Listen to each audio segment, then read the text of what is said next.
The Unbroken Place podcast with Eddie Paul Thomas is a production of Say Something Studios.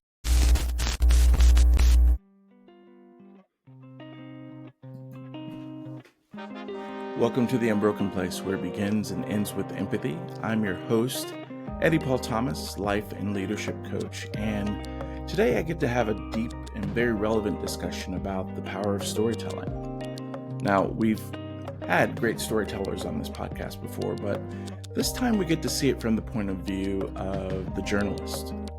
Our guest today is Emily Longnecker, a 10-time Emmy Award-winning television broadcast journalist.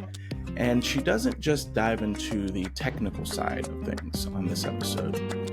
Emily helps us to understand what it takes to earn the trust of viewers and what role empathy plays in journalism. So let's get started. Emily, thank you so much for joining us here on the Unbroken Place podcast. We are very excited to have you on the show, multi-award-winning journalist. So thank you so much for joining us. Thanks for having me, Eddie. I appreciate it. Yeah, absolutely. We'll just start with a few questions that, for me, I know that empathy has a lot to do with your career and what you've tried to do in journalism. Obviously, anyone who's watched you for years can see that. But for you, empathy is often talked about as a value. But for you, how did it become like a personal practice for you? I mean, I think I was just raised that way, right? My parents raised me to be, to put myself in other people's shoes and to think of others and to be kind. And yeah, my mom says that when I was a little girl, she tells this story when she would drop me off for preschool. There was another little girl in the preschool that was always missing her mommy and would cry. And she says that, like 3-year-old Emily would be over, comforting this little girl. And she tells that story and she said, so I always knew that whatever you did, you were going to make sure that people, that you honored people's feelings and held space for that. Yeah. Yeah. So, yeah. And they just raised me to, I owe my parents, all of that, right? I mean, they're both retired school teachers, and they always made sure that the students in their classroom felt seen and heard. And I think that it was just a practice in our family. There's something about teachers, the children of teachers, that you're raised just a little bit differently. There's always an empathetic element there. An empathetic element and an element of seeking truth and knowledge. I always say my parents were not the worksheet teachers. Like, they really planned their lessons every night and what they were going to talk to their students about. So we would all sit down every night and do homework together, and they would be doing their homework and I would be doing my homework, and we would have discussions at the table about things. And I always think it's no surprise then that I ended up in this field because, we would sit at the table and I would hear phrases like Iran-Contra and, the presidential elections and things like that. So we were always kind of talking about things, or I was listening more, honestly, as a child, but, hearing discussions. So, and I think when you're a teacher's kid, you're always kind of learning. And I had the kind of father, especially, he's a retired history teacher, and he wanted to make sure that his children, knew their history and knew history. And so we went to a lot of Civil War battlefields in the United States. I've been to Gettysburg pretty much every summer of my young life, and, walked to the battlefield, and we would have discussions. And we laugh about it now because, every kid in the summer wants to just jump in the pool at the hotel, right? And who wants to walk a battlefield, right? But my dad had these Civil War flashcards, and we had to answer so many correctly before we could go jump in the pool. I love it. We would be crying like, Dad, please, no. And but he said, they you tell my mom they need to understand and know things, and I want my children to be able to talk about things intelligently. So I sort of feel a little called out, Emily. I studied history at Purdue, years ago, and my kids, we during the summer we do something very similar with the cards, where like if you can name a few of these people and tell me what they're about, here's a treat, or we'll go do something. That's hilarious. That I feel must be a history teacher thing it for their kids, because that's yeah. and we still have this. He still has the Civil War flashcards. The last time I was home, he pulled them out and he was like, "Em, do you want to play?" And I was like, "No, like I'm a grown up. I don't want a pop quiz. I'm That's tired." great. That is great.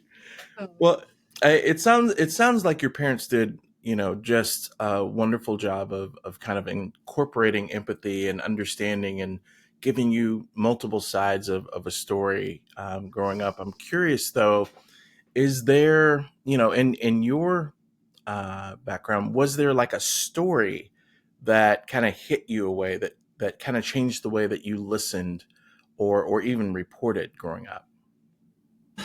well, I mean, I'm just thinking about moments, like news moments in my childhood, and I'm dating myself here, but I'm, old enough to remember like when the Challenger disaster happened. Mhm. I think I was in probably seventh grade, sixth grade, seventh grade, Something and like I that. Yeah. just remember sitting in front of the TV for days after that, Yeah. and because we were watching it in class, and Yep. it blew up right in front of us, right? And Mhm. Gen X has seen a lot of things. And I remember the President Ronald Reagan addressing the country that night. I think he said they slipped the surly bonds of earth and touched the face of God. And I'll always remember that line. That always stuck with me. And I remember thinking, because it was Krista McAuliffe, the first school teacher to go up. My parents were school teachers. And I Yeah. just remember thinking, what must her children and family be going through that they watched that live happen. I just remember Right. thinking of that. But I think the first major terrible, I guess, tragedy that I covered on a grand scale was on 9/11, the Mhm. crash of United Flight 93. And I was just a baby reporter. I was in my second reporting job, and they sent us down there I didn't go down on the initial day because I had a schedule switch that day, or I would have been down there right away. But I was down there the second day, and I was kind of on family duty.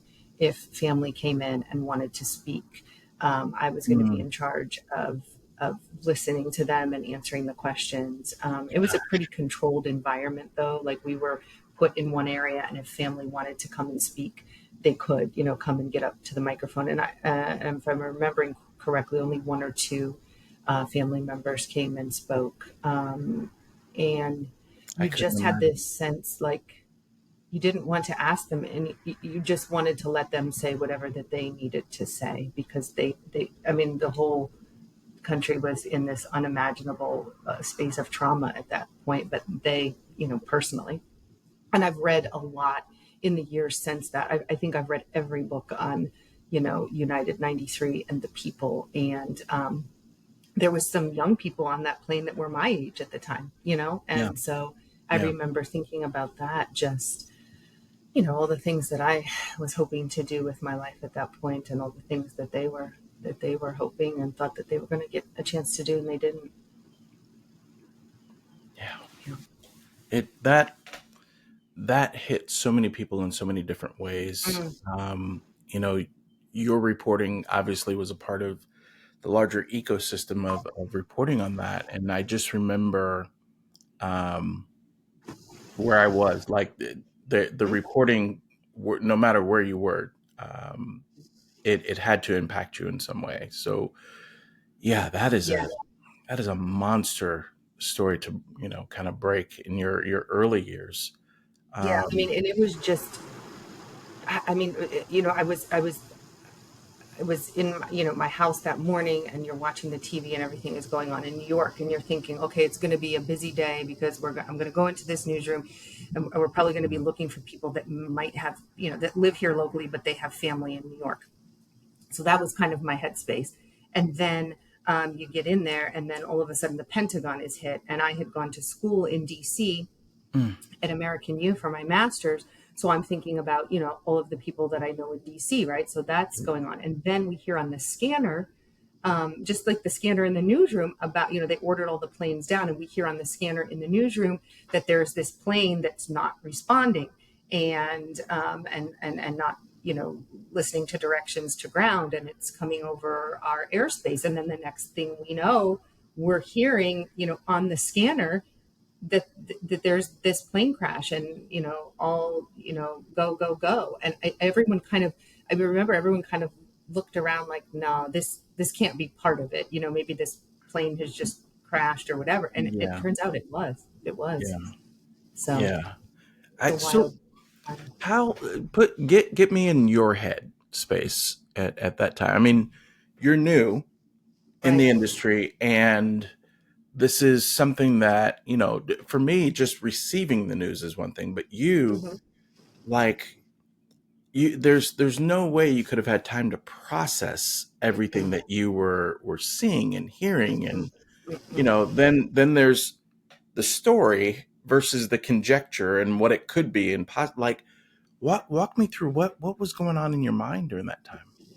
So I was in Altoona, Pennsylvania in the newsroom, and another reporter that had come in earlier, he ended up, for whatever reason, being a couple counties over. So he was closer Mm-hmm. to what was happening. So they sent him.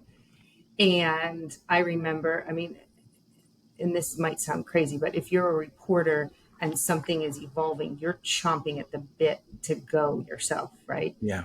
But they had me on. I was trying to line up some interviews already with people who had family in New York and DC, so they really needed that. So I remember feeling this, like I wanted to go there. I wanted to be there, and I got to go the next day.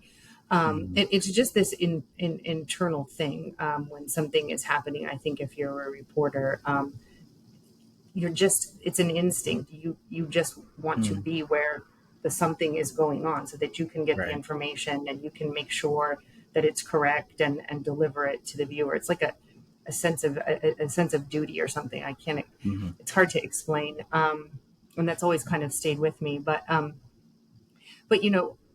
just remember, like, well, anything, I was a young person at the time, in my 20s, and I mean, I was a little scared, just as a person, not knowing, okay, what's coming next. And I'm thinking Yeah. of my parents. I had, family in the military, so I'm thinking, what does that mean for them? And I just remember a whole bunch of things going on in my head.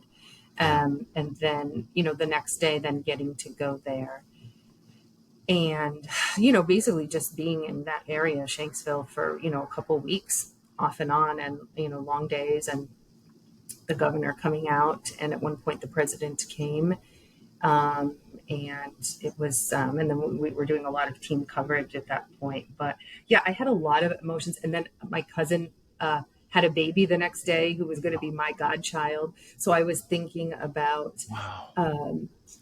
what world is this child coming into? So I was thinking Right. about that. I remember thinking a lot about that. And interestingly enough, he's all grown up now. He's in the United States Marine Corps. Mm-hmm. So he's serving his country, and pretty proud of him, my godson, Anthony. So yeah, there was just so much on my mind in those weeks that followed. Just a lot of personal stuff too. I think I was going through a tough breakup with a boy at the time. So that makes you think, some, you know, Yeah. and you're just you've got all these things going on in your head, Yeah. but you have to compartmentalize. I remember saying, okay, like, let me compartmentalize, because I have this job to do. So let me Mm-hmm. put this over here. I called my parents real quick. Okay, you're safe. We'll talk later. It might be way, way, way later. Can I call you at 2 a.m. if I need to? Sure. And Yeah. and so you learn to compartmentalize. It's the kind of job where if you're in the middle of something, you can't take a call about, like, you can't deal with whatever you have this job to do that you're focused on, and you really have to focus on it because there's so much deadline all of the time. Right. Right. A lot of compartmentalization goes on. Yeah, I would have to imagine. Just there are a lot of different roles. I've had the pleasure of speaking with a lot of different leaders in different industries all over the world, and that seems to be a theme. Like when tragedy strikes or when things are going crazy in the world, as a leader, they have to compartmentalize, the personal versus, being that leader or getting the job done for the people who depend on them. Because again, it's an ecosystem. I would imagine in the newsroom, they rely on you to be able to do what you're doing, so that they can get all the bits and facts straight for people, and it's a very different. I'm just thinking about the juxtaposition of you in that time, with such a big story versus now. Um, Totally different. it would have to be, and I'm speaking from a non, journalistic, non public speaking space of just thinking about when 9/11 occurred. Social media wasn't really a thing, so we relied on the Emily Longneckers and everyone else to kind of, Yes. okay, give me the information. Holy Yes. cow! Okay, now I can take that information to my family, and we can make decisions for ourselves. But now, because news is available to us 24/7, it's hitting me on my cell phone even when I don't want it to hit me on my cell phone. Right. Right. It's a completely different deal that kind of plays with public trust. So I think that's where I'm going to transition to. So just in times like now, when public trust in institutions and including journalism is low, what would you say are some of the small things daily that you do to build trust with sources and readers and even yourself? Well, I mean, off the record is off the record. Somebody tells you off the record, like, this conversation didn't happen. Mm. You Yeah. just you take that in just for your own knowledge, so you kind of have a bigger picture. But off the record means off the record. Yeah. You know you you just stay true to that principle, and you report the truth, right? And you back Yeah. it up with, if there are records to look up and data and things like that. That's very helpful. To your point about not having social media, I think, and this is not to denigrate any of the people that go on TikTok or YouTube or whatever, but like, as Mhm. a journalist who's been trained in J school, you know that you don't say anything live on TV before you have it well sourced, or from Right. an authority figure, right? You don't go on and report conjecture or speculation, or, right, you're not Mhm. supposed to. And I do think that sometimes, it's just kind of the Wild West out here now, right? So Yeah. if 9/11 happened today, would you see every person out there with their cell phone reporting and going live on Instagram with maybe Yeah. rumors? Or you hope that they know things that need to be sourced properly, and Mhm. um, not to repeat anything that's off the record or these kind of things. But I don't know. I would imagine sometimes that happens. But again, I mean, I think there's a definitely a place for the social media reporting. And heck, I see the folks on social media breaking stories sometimes, and doing Yeah. a good job. But I think that, as far as building trust, you just have to do what you're gonna say you do, and report the facts, and Yeah. not let opinion Yeah. get in there in any way. Just you have to play it down the middle. Here's what this side is saying. Here's what this side is saying. Yeah. And it has to be tough because um, I've seen this where the only information that you have available sometimes is what you have available for that moment. Like an Mhm. hour later, It's the different. facts could be completely different. And so I've seen, those in the public sphere kind of run with, well, this news journalist or this outfit is not accurate. They're telling it wrong. Well, they got the information the same time you did, so Right. it's a It process evolves. of understanding that it evolves, right? In fact, we'll be on scenes, and the public information officer will come out, like, on a breaking news scene, and give us information and say, this information is preliminary and subject to change. So here's what we know right now. Here's our Right. understanding of the situation right now. you can use this to go and report in your live shot here at noon or at 5 or whatever. Just knowing, though, that that might change, and we might have updated information. More people might pass away, or we might think that it was, it happened this way, and instead we learned it happened this way. So you're just always updating, and making sure that you have the most up to date information, which is why you're calling the folks every couple hours. Hey, are there any updates? Are there any updates? You want to make sure that you stay on top of it. So yeah, that's what you're supposed to do. I don't know that they well, always appreciate because I'll stay on it, right? I want to, call every couple hours. Hey, do we have any updates? Do we have any updates? I mean, I'm sure that gets that's, more work for them to take the call, but it's important to have that relationship back and forth. Right. So, we just spoke about social media and how kind of some of those elements can bleed into the type of story that you're able to tell on live news. And I'm curious, around social media, TikTok, Instagram, as you see these things happening, just emotionally around our country, as well as, things that are impacting people in the Middle East or in China, Russia, Ukraine, there's this term that's being thrown around by people on social media specifically. And it has to do with earning the right to tell someone's story. And each person who says it has a different meaning for them, what it means. And I'm curious for you as a journalist who, has to follow a set of rules around telling a story, as opposed to just whipping out your cell phone. What does that mean for you to earn the right to tell someone's story? I think, as I, have said before, I think that you ask someone if they're willing to speak to you about something, a situation, and maybe sometimes they're not because you don't look like them or sound like them or come from their community, and there might be a level of distrust there. As we've talked about, there's a level sometimes of distrust for the media, period, no matter who you are. So I just try and approach it as a human being and speak with someone. And, if we are talking and, without the cameras rolling, just as human beings meeting here in this moment, sometimes I think then people will decide after speaking with me, okay, I think that this reporter will handle this correctly or has the proper knowledge to report on this. And sometimes not. I mean, people say, no thanks.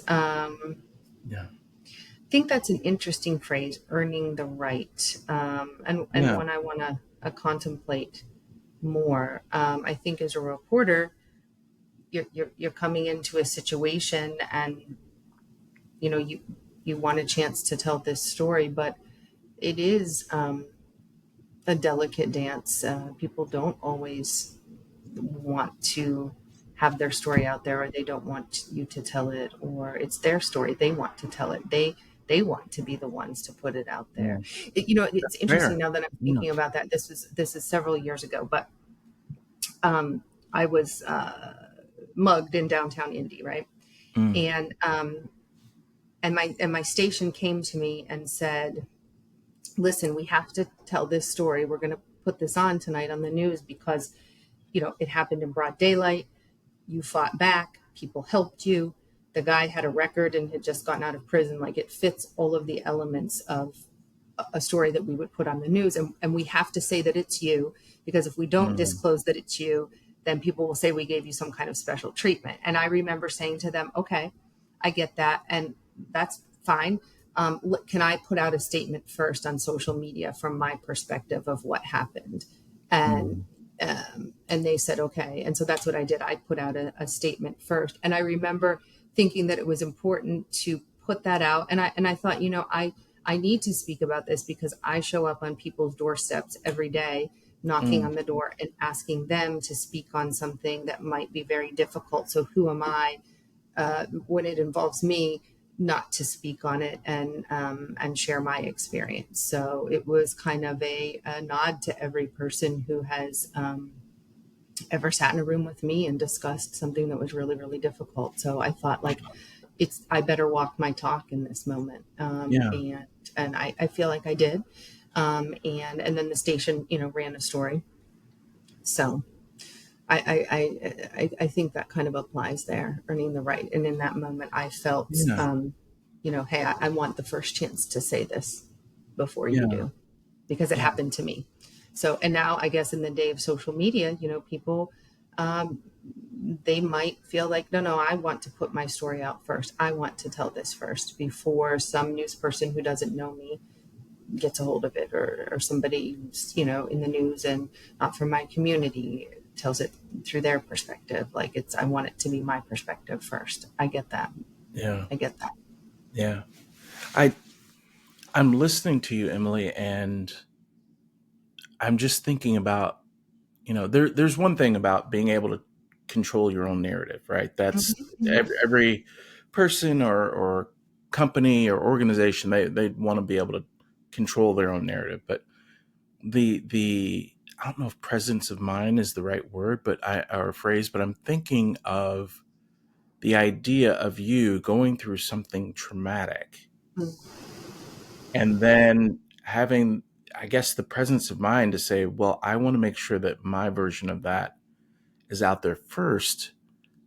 It had to help you kind of get into the mind of those you interview, like, holy crap, this person just went through this thing. Yes. Yes. And the level of empathy had to kind of just Yes. skyrocket for you. Yes. I mean, I think that even before that, I always approached situations like that where someone had gone through something traumatic with empathy and humanity and understanding. But I think after being on the other side of it, absolutely, I understood even more when people Hmm. said, no, I just can't go there. I just can't Yeah. discuss it. I understood it before, though. I mean, you just, Mm. you have to bring your humanity first and foremost to the table in stories like that involve situations where someone has been traumatized or lost someone or whatever. If you don't bring your humanity, what is the point? And Right. I always say that if there's ever a day when I'm not bringing my humanity to the table, then it's time to leave. If there's ever a Mm. day where it's just like, oh, I gotta go get this, then it's not I don't belong in it anymore if I have to tell those stories. So Yeah. um you know Yeah, for sure. Well, let's stick with the impact and empathy side of this in terms of telling those stories. So Mhm. as you kind of think about the more technical side of what you do, what elements do you think make a story land emotionally? Not just be understood, but like have people really feel what's being shared with them. Well, I mean, it's a visual medium and an auditory medium. So, if you're in a situation with someone and you're getting kind of their natural sound in their home, or that they're taking you through their home or their day, and you're really Mhm. introducing the viewer to someone and who they are, and that can be done in a myriad of ways. Impactful video if you have it. Mhm. A lot of times in a situation where you're doing a story where somebody has lost someone, lost a loved one, I mean, you always you want to, include, if they're willing, to give you like pictures of that person so you can see who that person is, especially if somebody has lost someone. And, you want to not necessarily always talk about um, how they lost them, but let them talk about who that person is. I've seen dozens of interviews. I'm watching this, the aftermath of this god awful tragedy in Texas with the flooding, and Yeah. I'm watching the people interview some of the survivors, and now in this week and a half after, and just asking them about their loved ones. who was this child, and they want to talk about who they were in life, not how they died. So I think that is important. I think that makes an impactful story to let people, talk about who their loved one was in those moments.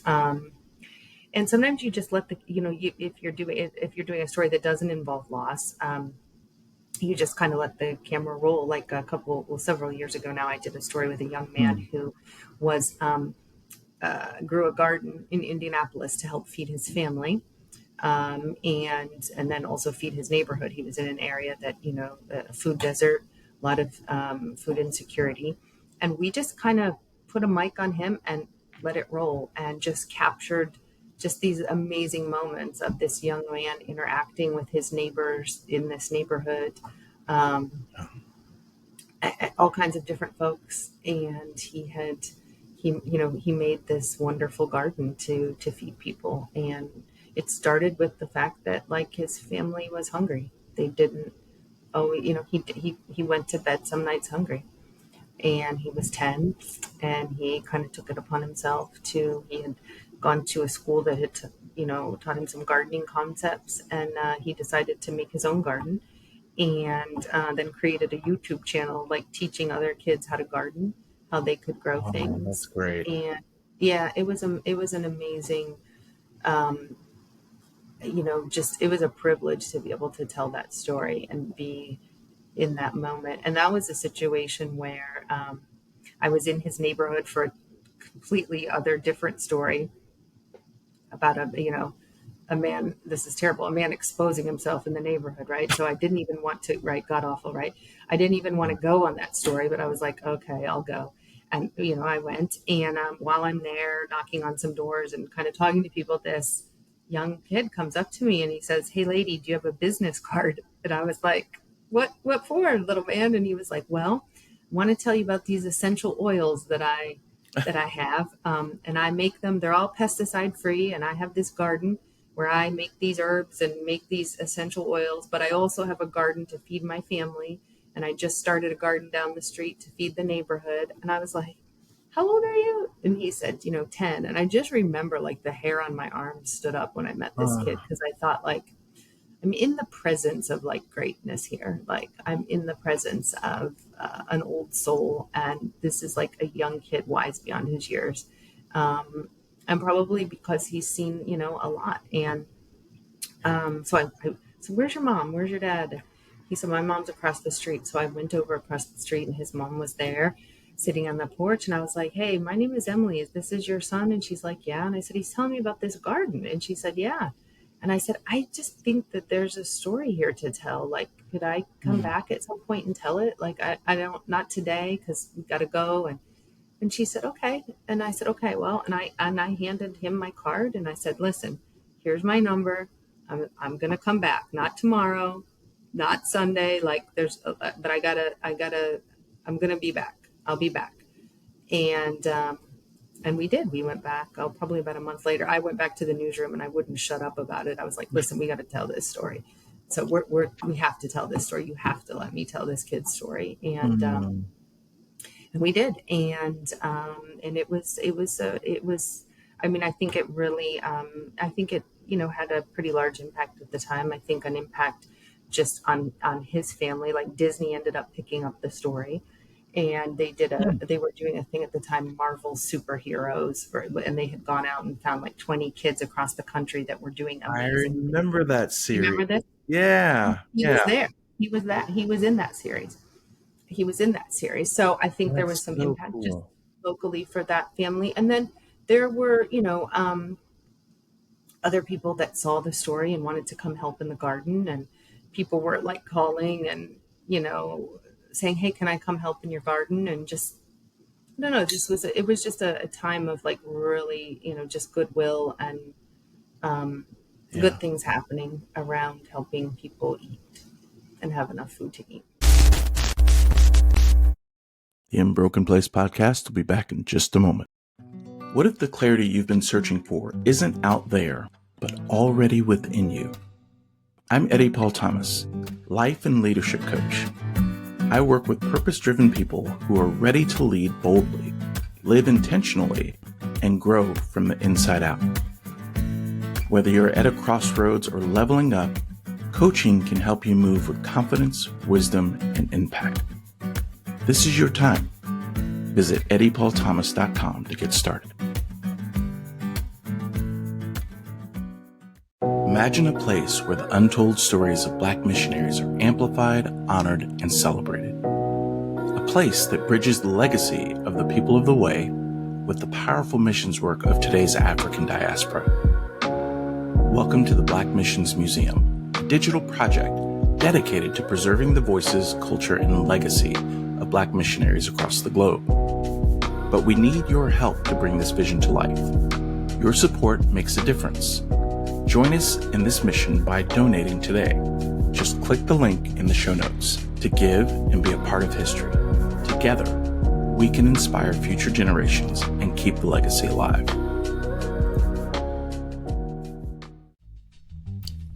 In today's fast-moving world, thriving teams and ethical leadership are essential to business success.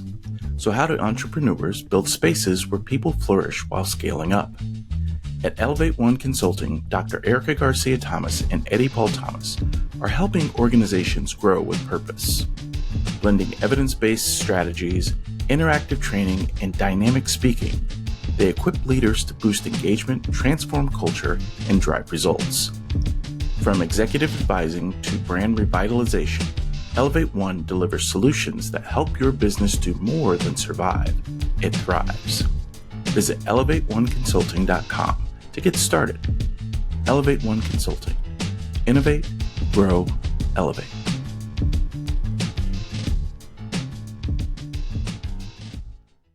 And we're back. I love that. I remember sitting down with my kids. This was, if I remember correctly, when we watched it, it was during pandemic. So you had lots of video to watch. My kids and I sat down and watched, I think it was like Stan Lee's Superheroes or something. And it was all these different kids who did amazing things. He was in it. Yeah. That's so cool. It's so, and it's also interesting how sometimes, you're seeking out the story, but then a story seeks you out. And that was it. I mean, listen, I didn't want to be in that neighborhood that night telling that awful story. Like who, oh God, then here we go. I'm going to go in this neighborhood and ask people about this, whatever has happened.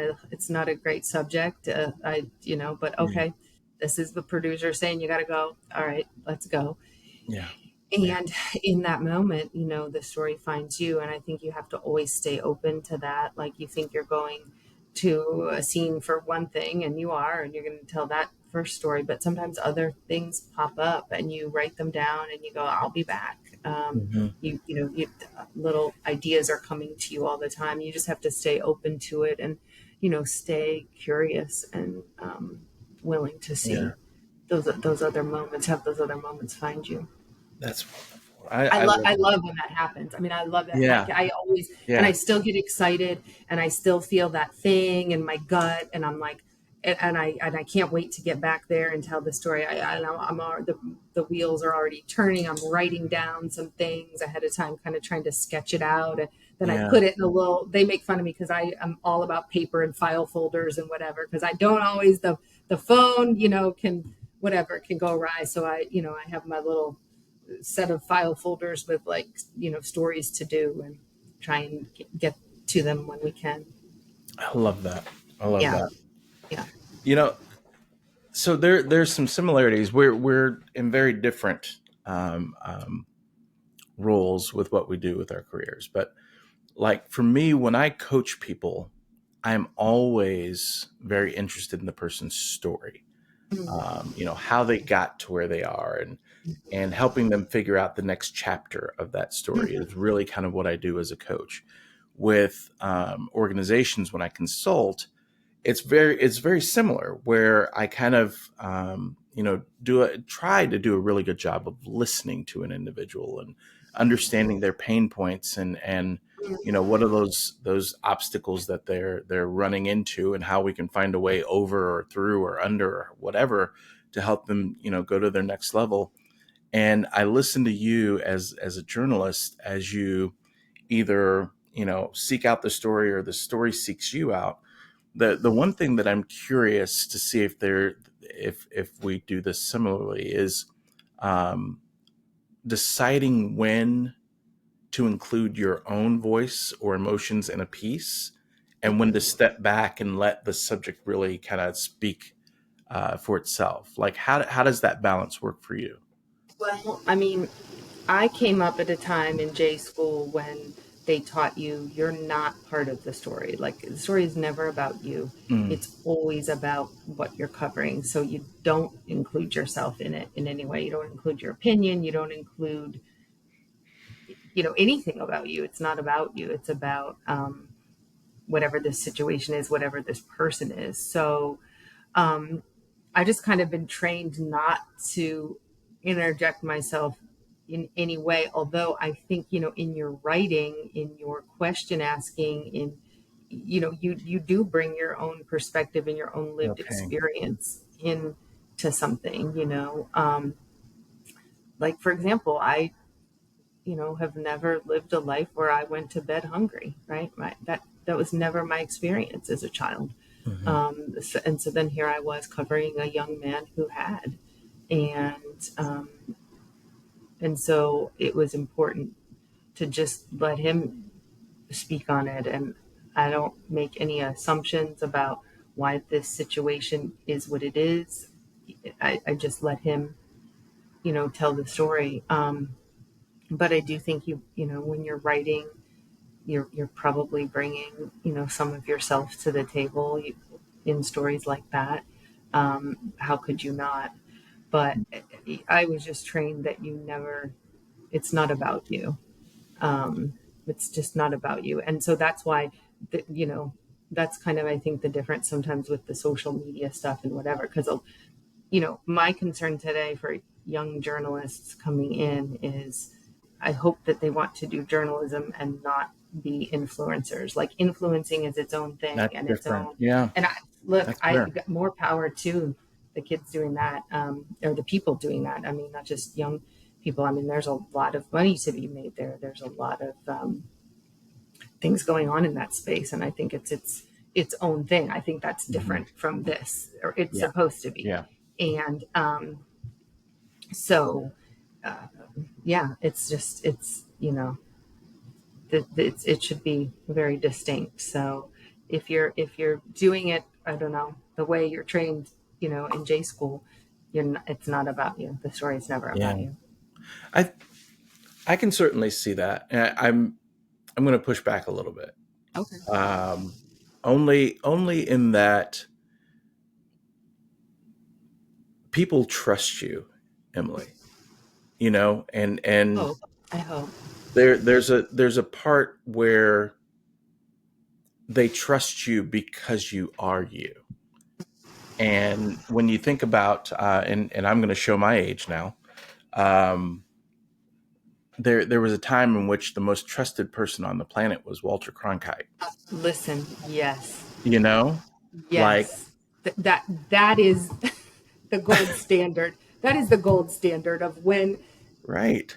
my line of work was, Walter Cronkite. I wonder what he would say about things today, but Oh, that'd be funny to like plot that in AI and see what would Walter Cronkite say about journalism today. But that just I in terms of the pushback. So I look at certain people, and that when they're saying something, it's gonna be um, true. Now, it doesn't mean that all the elements of the story are there, but from what you have at that moment and that time, what Emily Longnecker is giving me is true.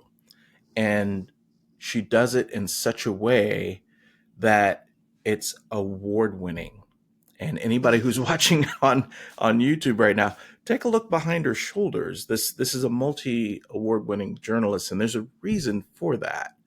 So although it's not quote supposed to be you, you're recognized for something. And I would love for you to tease out just a little bit, without, this is not a plug for Emily, but right. just in terms of journalists, what is it about you that engenders trust for people? Because that's unique and that's very different from other journalists out there. I mean, I just think that I try and bring, my authentic self to the table. Like, I think people Yeah. can spot when you're faking it. And I think you just have to be yourself. And I mean, I guess thank God that being myself has worked out. Who else are you going to be, though, right? I mean, you Hmm. just I think people can sense when you're faking it. And I guess that I try and approach it with authenticity and decency and honesty and ask. I always say, like, I'm not a gotcha reporter. I'm not here to ask a gotcha Mm, question. Like, a lot of times I yeah. don't, I'm trying to understand what's going on. Just tell me what's going on. That's what I want to know. Can you give me the facts, just Yeah. the facts kind of thing. So as to the awards, it's nice to be recognized for your hard work. Hmm. It is, because there's a lot of hours that go into it and a Yeah. lot of hours off the clock that go into it. So Right. many hours off the clock that go into it. You're just never, like, a good journalist, a good reporter is never not thinking or not noticing something or writing something down for maybe let me check on that later or whatever. So it's nice Hmm. to be recognized, for a lot of hard work. I've missed a Yeah. lot of holidays with my family. A lot, all journalists have. I mean, many people have, right? If you're in this Yeah. industry, it's a grind. It is a grind, and it's more of a grind than it has ever been. I think because of the 24-hour news cycle, and now there's streaming options, and there's a lot to do. There's a lot of Right. audiences to feed, right? And thank God. I mean, it's we're transitioning and transforming and evolving, and I think that's really important. I will say it's uncomfortable sometimes to get an award that involved, like, a story that you told that involved someone else's tragedy.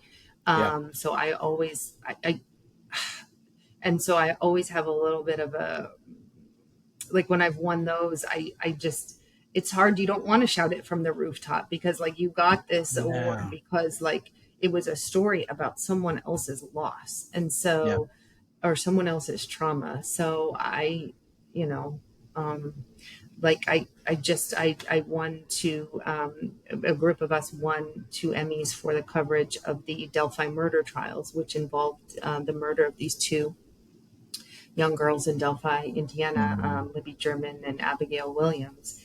And I didn't want to post it on LinkedIn or talk about it too much, just Yeah. because that was on my mind. That was you know such a tragedy for those two families and a community, and Yeah. just, it was god awful for them. Yeah. And I mean, and we took pictures and celebrated, right, the fact that, like, okay, we did a lot of hard work on this, and wanted to make sure people knew what was going on during that trial. But yeah, there's a little something when you get something, get recognized for work that involved something terrible. Yeah. It's there's just a You have to strike a certain tone with it and remember really why you're there in the first place. Yeah. I can certainly see that. I think it was really weird for me during COVID, Mm-hmm. to be recognized, for doing some of the peace work and the racial reconciliation work that I Mm-hmm. was doing during that time. It's like, thank you, but there's 300,000 of us who are all trying to do this work. I just happen to have the right microphone at the right time. It was kind of that similar chord where this is not fun. I thank you for the recognition, but Right. this is not a fun topic. This is a grind, and I can certainly appreciate the need for the tone and perspective when being recognized for that kind of thing. Um, there But, is like, something look, else. listen, I got recognized for the story, the young urban gardener, and that was Oh, that was wonderful. That was something, right? That was, yeah.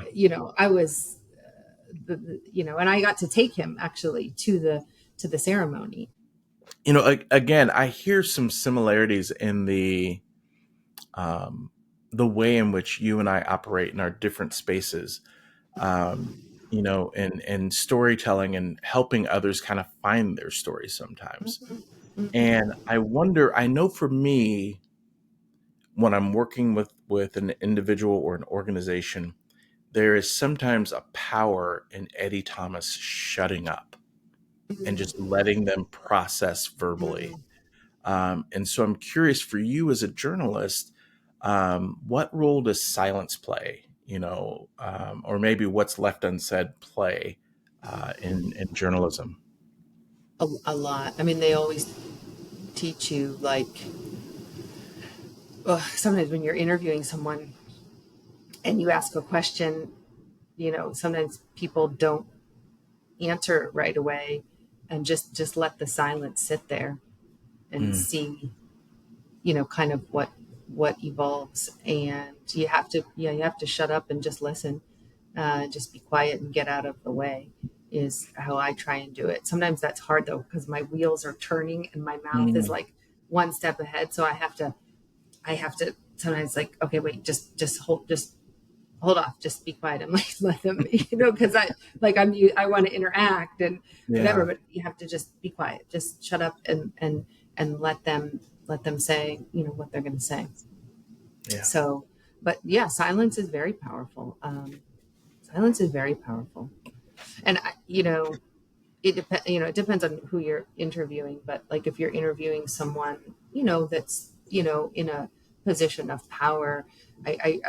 There was a journalist, and I'm trying to remember who it was, but saying, when you have to ask, sometimes you have to ask some tough questions of people. And, if your stomach doesn't hurt a little bit asking the question, you're probably not asking the right question, because it's not mm, easy to sit with another human being and, ask these questions sometimes. And it's never personal. It's just, what's up?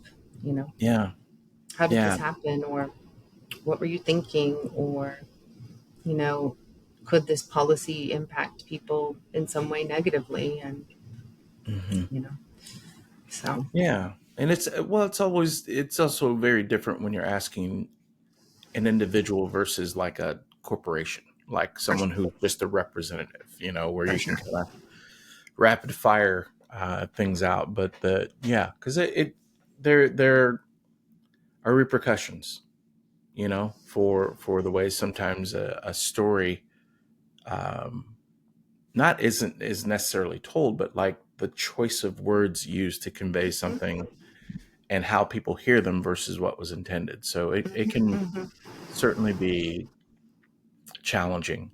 mhm, And I love, again, just watching you kind of process that through with people and allowing them that space.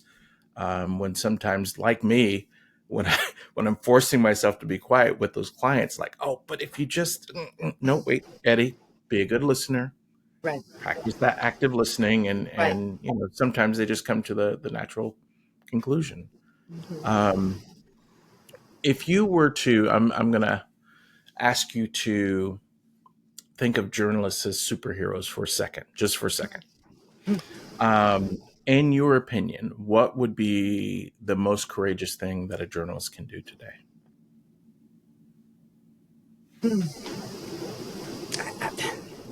Ask the question that they might be afraid to ask, that they know is the person receiving the question might not like. Mm, um, and um, you know, keep digging for answers, and you know, even when the answers are uncomfortable that you find, um, reporting on them. yeah, yeah, I would agree. I would. I didn't think you would veer off from that too much, but yeah, I Mm. certainly agree with that one. Well, one last question for you, Emily. As you and I know, we could probably sit here for a couple hours and just shoot it True. for days here, but for me, I'm always in a mode of thinking about the next generation, How can we plant seeds that bear better fruit for them? And so for you, having the wonderful career you've had so far and just the experiences, all the people you've met, and I've seen you evolve like over the years and watching you for several years.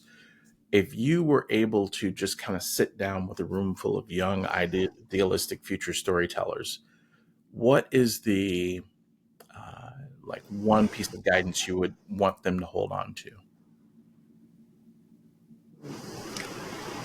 Stay humble. Um, it's not about you. Yeah. Stay humble. It's not about you. Be prepared to work really, really hard, and just keep searching for the truth. Keep searching for the truth. And this young generation of young journalists, they are having to do so much more, um, in that these younger journalists coming out of school are having to do everything all at once, to write, to shoot, to edit. Mm, And that's a next level of intensity, I think, because they don't necessarily have a partner to work with and bounce things off of. And that's a lot. They have a lot on their plate.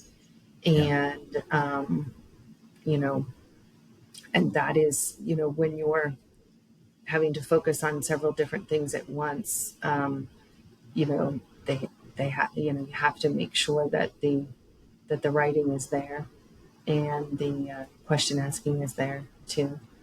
But I think that's hard. They have some challenges in front of them, certainly.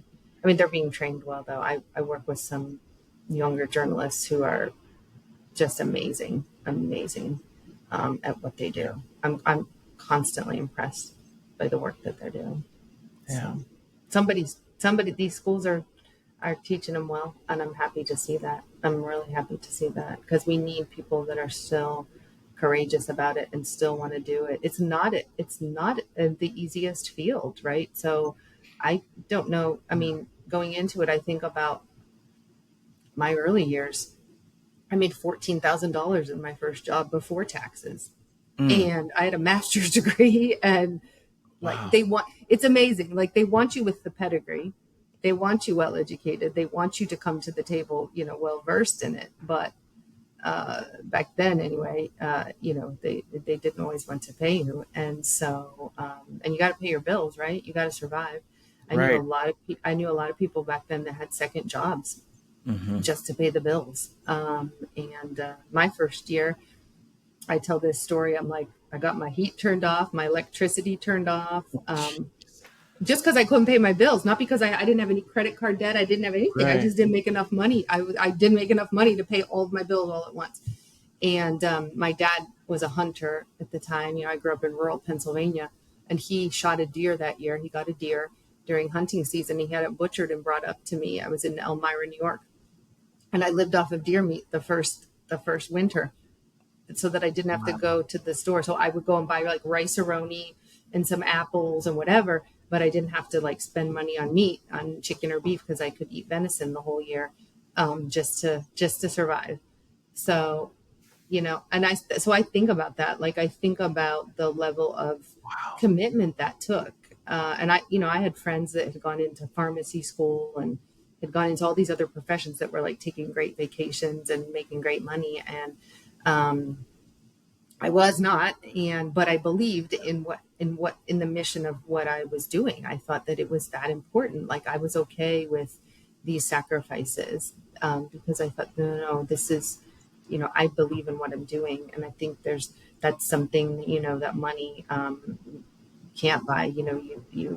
I mean, I've had plenty of friends who have made tons more money than me at this age, and I don't know, they haven't always been happy, and I like my work has really been a source of inspiration and joy, and sometimes difficulties, but I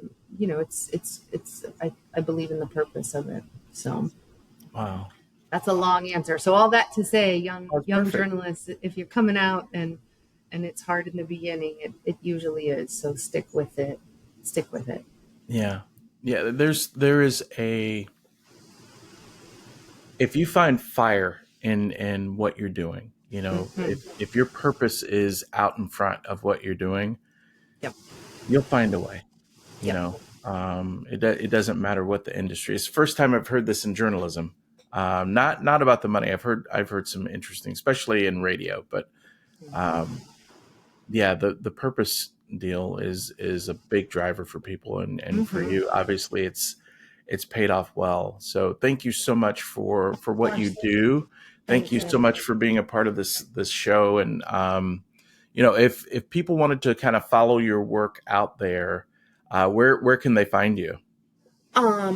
Well, I'm on a show weekly on WTHR Plus's streaming called Crossroads Politics, which is kind of the stuff going on at the state house or at the state level, sometimes city stuff going on.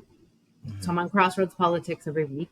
I'm, on TV every night, usually at 4, 5, and 6 on whatever the story is the day. On Instagram, it's Emily WTHR. X under the same name, Facebook, Emily Longnecker. So those are all the platforms. I think I'm trying to think. Yeah, those are all the platforms. We'll get you on TikTok at some point too. Get me on TikTok. I think I have a TikTok account. I have not used it as much. I've watched the videos. I've never posted on there. When I was joining TikTok, it was in the day of like the TikTok dances, and I was like, I can't go on here and TikTok dance. Like, I gotta interview so and so. Like, they're not gonna take me seriously if they see me on there trying to do whatever. But I have mastered some of them, but I'm not putting them on video necessarily. Okay. So gotta maintain that level of professionalism. Yeah, not a problem.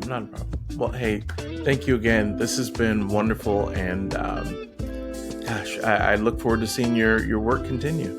Thanks, Eddie. I really appreciate it. Thanks for having me. This has been a great discussion. I really appreciated just getting a chance to riff on some of these topics. It's good. Some of the questions you've asked have been, really something more to even contemplate. So I really appreciate it. The Unbroken Place podcast is presented by Elevate One Consulting. The show is produced by Say Something Studios. Learn more about both of these in the show notes. The show's music is performed by Kesta, Anthem of Rain, and Holzna Raps. Thank you for being a part of the Unbroken Place community. Look for an ongoing conversation on TikTok, YouTube, and LinkedIn. You can also find some helpful resources at eddiepaulthomas.com.